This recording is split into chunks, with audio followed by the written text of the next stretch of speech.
Hello everyone, myself Vaishali Patel.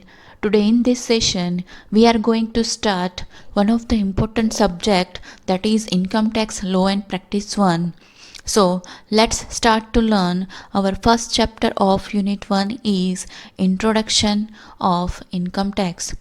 In this subject we are going to covering list of topics here such as introduction, history of income tax collection bodies, concept of taxation, objectives of taxes, and types of income tax.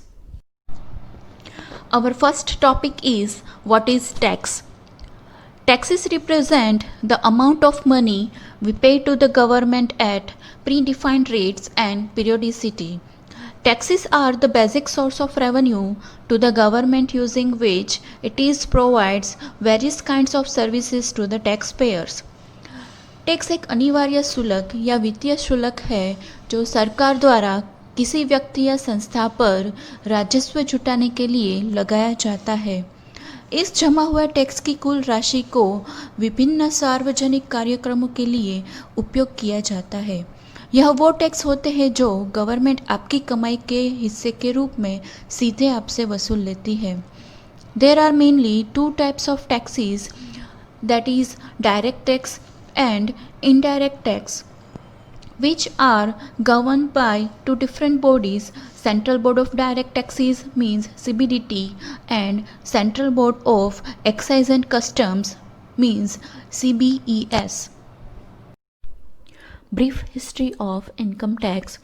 अगर हम बात करें income tax के evolution को लेकर कि कैसे income tax की शुरुआत हुई और कैसे इनकम टैक्स का कॉन्सेप्ट इंडिया में डेवलप्ड हुआ, तो इस चीज़ को लेकर बात करें तो चर्चा बहुत ही लंबी हो सकती है, लेकिन मैं बहुत ही कम समय में इसे यहाँ पर सिखाने की कोशिश करूँगी। When we talked about ancient period of India, taxes in ancient India are found in Manusmriti and Kautilya's Arthashastra. According to Manusmriti, the king should arrange the collection of taxes in such a manner that the taxpayer did not feel the pinch of paying taxes. अगर हम पहले के India का इतिहास देखें तो पहले हमारे यहाँ साम्राज्य हुआ करते थे, मुग़ल बादशाह हुआ करते थे, जो वो अपने राज्य या अपने साम्राज्य में कर वसूला करते थे। और उनको कर वसूल करने का पावर कौन देता था?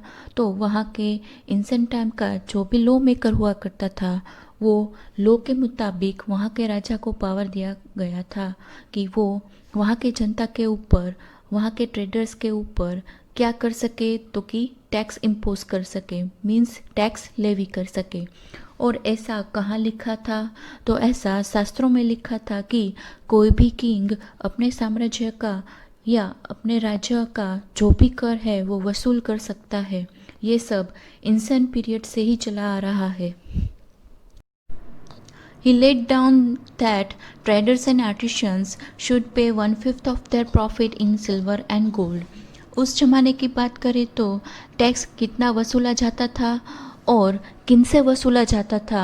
तो टैक्स ट्रेडर्स और आर्टिशंस होते थे, मीन्स कलाकारों और व्यापारी होते थे। उस जमाने में उनसे कर वसूला जाता था। 1/5 पार्ट वसूली होती थी। और हमें पता ही है कि उस ज़माने में जो भी करेंसी हुआ करती थी वो सिल्वर या गोल्ड में ही होती थी, और जो भी ट्रांजैक्शन होते थे वो सिल्वर या गोल्ड कॉइन्स में ही होते थे। तो वह उसका 1/5 पार्ट यानी कि जो भी प्रॉफिट कमाई जाती थी उसमें से 1/5 पार्ट सिल्वर या गोल्ड कॉइन्स के रूप में कर वसूलते थे as a tax. While the agriculturalists were to pay 1/6 part, 1/8 part and 1/10 part of their produce depending upon their circumstances. इसके अलावा वो किसानों से भी कर वसूलते थे। कितना वसूलते थे कर? तो वो अलग अलग कंडीशन के हिसाब से और अलग अलग लेवल से वसूलात करते थे। वह किसी से 1/6 पार्ट, तो किसी से 1/8 पार्ट और किसी से 1/10 पार्ट, जो भी वो टोटल प्रोड्यूस करते थे उस पर लगाया जाता था। Arthashastra mentioned that each tax was specified and there was no scope for arbitrariness. Tax collectors determined the schedule of each payment and its time, manner, quantity being all predetermined.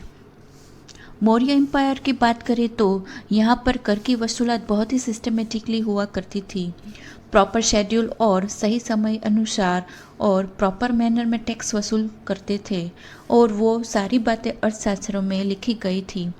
The land revenue was fixed at 1/6 part share of the produce and import and export duties were determined on ad valorem basis. इस समय में land revenue पर fix 1/6 part tax वसूला जाता था.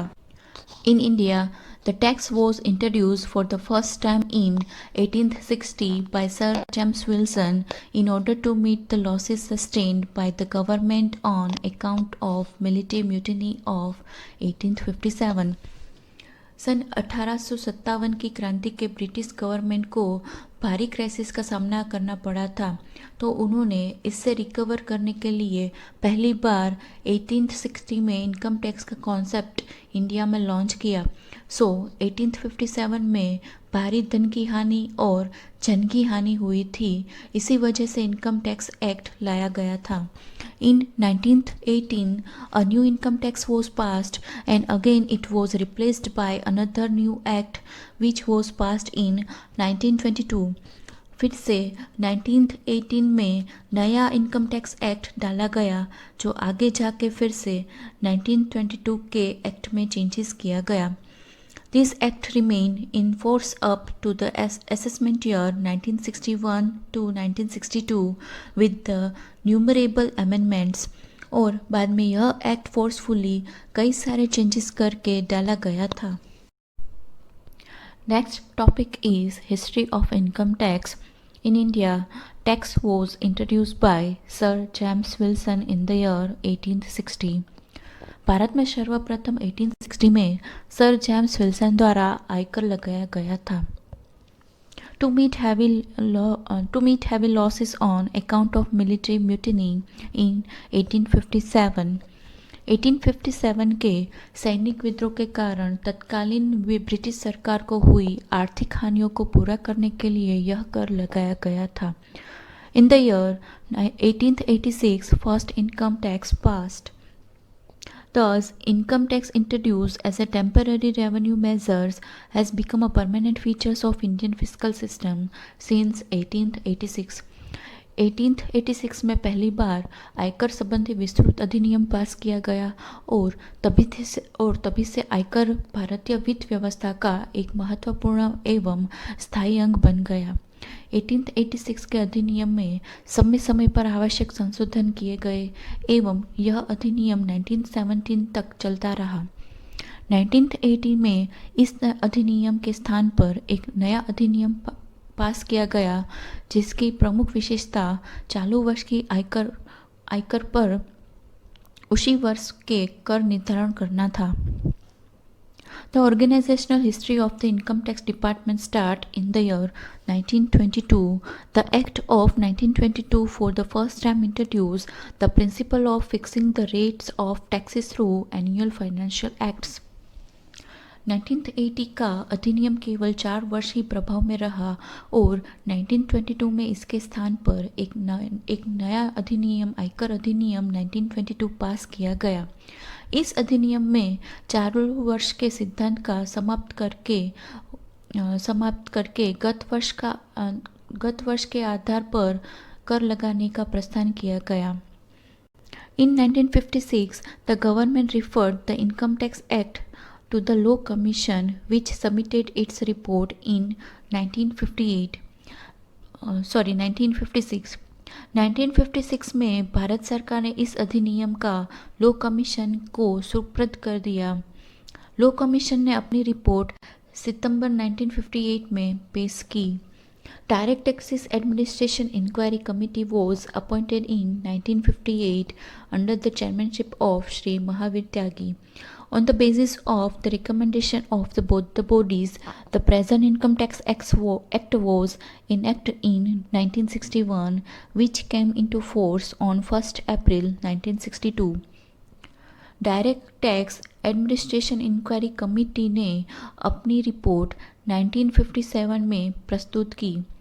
इस committee के report एवं लो कमीशन की रिपोर्ट के आधार पर 24 अप्रैल 1961 को इनकम टैक्स बिल 1961 लोकसभा में पेश किया गया। इसी अधिनियम के अंतर्गत प्रतिवर्ष वित्त अधिनियम 1956 में वर्तमान आयकर अधिनियम 1961 लोकसभा द्वारा पास कर दिया गया। Our next topic is tax collection bodies. In India, mainly there are three types of tax collection bodies such as central government, state government and local authorities. The central government of India impose taxes such as custom duty, income tax, service tax and central excise duty. While our taxation system of India empowers the state government to impose income tax on agricultural income, professional tax, value added tax, state tax duty and stamp duty. And in last, our local municipal authorities can also impose taxes on such as property tax, water tax and other taxes on drainage and small services. Our next topic is concept of taxation. Taxation is the inherent power of the state to impose and demand contribution upon persons, properties or rights for the purposes of generating revenues for public purposes. यानी कि किसी भी राज्य द्वारा व्यक्तियों या विविध संस्थाओं से जो भी अधिभार या धन लिया जाता है उसे कर या टैक्स कहते हैं। Our next topic is objectives of taxes. Taxes are very useful for raising revenue for the government. It is also useful for regulation of consumption and production. Taxes are necessary to stimulating investment. Taxes are useful to reducing income inequalities. It helps to promoting economical growth. Taxes are useful for the government to the development of backward regions and also gives ensuring price stability. Types of taxes. In India, tax can be divided into two parts, that is direct tax and indirect tax. So firstly we have to understand about the meaning of direct and indirect taxes. First, direct tax. Direct tax is the one paid directly to the government by the person on whom it is imposed. यानी कि जो tax करदाता द्वारा सीधे सरकार को दिया जाता है उसे हम डायरेक्ट टैक्स कहते हैं। Second is indirect tax. It is collected by an intermediaries such as retail store from the person who bears the ultimate economic burden of tax such as customers. यानी कि इनडायरेक्ट टैक्स को अलग तरीके से जमा किया जाता है और ये टैक्स सामान और सेवाओं के उपयोग पर आधारित होते हैं। A list of examples given here of direct taxes and indirect taxes.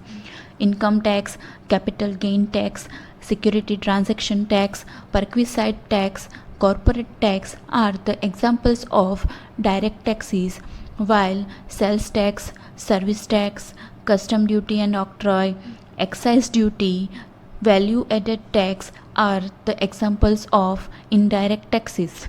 Thank you so much for watching this video.